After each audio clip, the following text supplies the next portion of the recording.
وکال قاسم حسینی، ارنجمنت منصور اسحاقی. رفیق آخ چه روزایی داشتیم، اینا رفیق والا قراری داشتیم. بعد این همه سال دل منو شکستی، نشستی پشت من زدی خنجر تو دو دستی. نگاه نکن به صورتم، داغ دلم تازه میشه، انگار نه انگار تو بودی. رفیق من حالیت میشه، اسم تو گذاشتی رفیق. رفیق من کجایی؟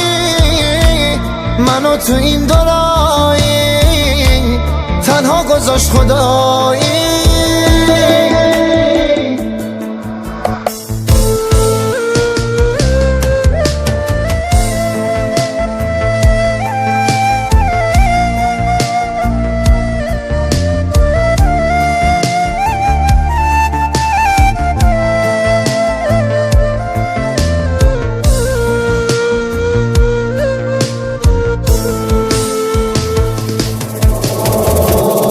با تو هم کهنه رفیق روزای سخت، دیگه من تنها شدم برو خیالتم که تخت.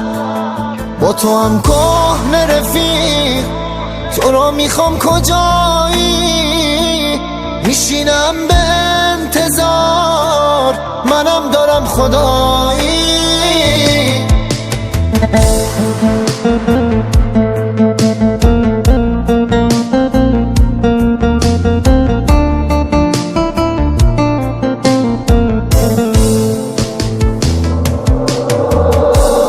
تو ذات تو دو رنگیه، رنگ بدش برای من.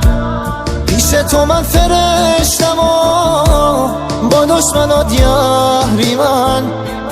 پشت سرم حرفا زدی، دلم شکست خدایی.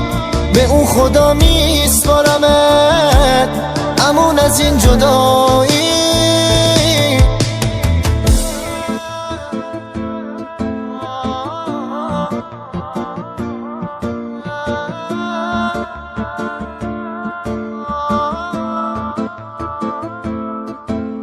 رفیق چنین ترانه شمال.